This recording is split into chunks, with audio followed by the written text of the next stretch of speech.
Ìròyìn yàjóyàjó láti iléeṣẹ́ Jígí Alára ìkànnì 24 tó kalẹ̀ sí ìlú Ìbàdàn ní ìpínlẹ̀ Ọ̀yọ́.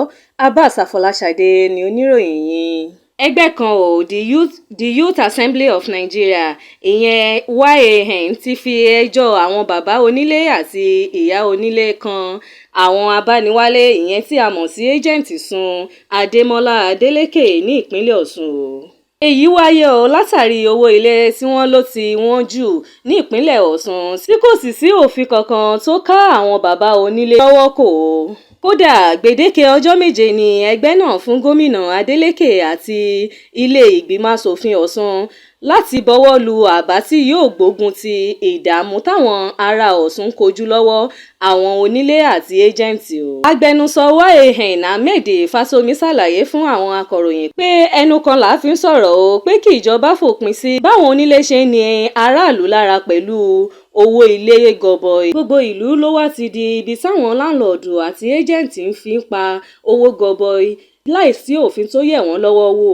Àwọn akẹ́kọ̀ọ́ òṣìṣẹ́ ìjọba tó ṣẹ̀ṣẹ̀ bẹ̀rẹ̀ iṣẹ́, àwọn tó ṣẹ̀ṣẹ̀ gbéyàwó àtàwọn ọmọdé àkọ́ṣẹ́mọṣẹ́ gbogbo wọn ló ń kérora látàrí owó ilé tó pọ̀ jù tí àwọn onílé ń gbà lọ́wọ́ wọn. Agbẹnusọ náà sọ pé ó ṣe ní láàánú ìjọba kò sọ ohunkóhun sí ọ̀rọ̀ yìí láti ilẹ̀ tó fi di pé àwọn onílé ń gba owó rẹpẹtẹ bí wọ́n ṣe wí.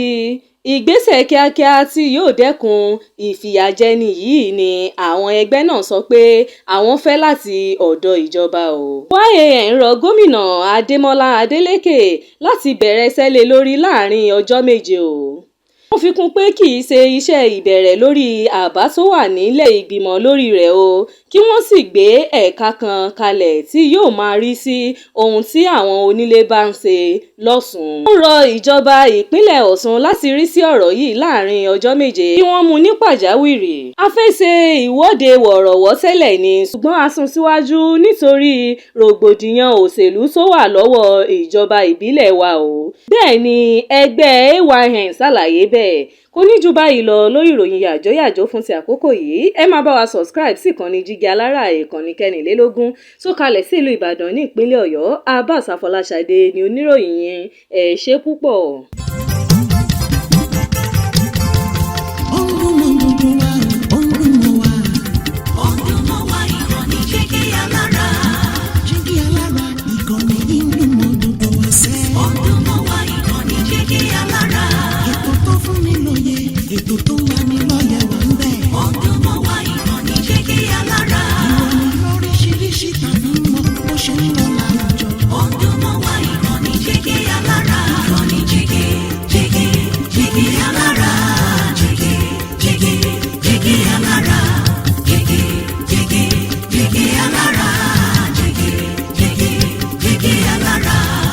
Ìkànnì Jígí Alára 24 bàbá gbogbo.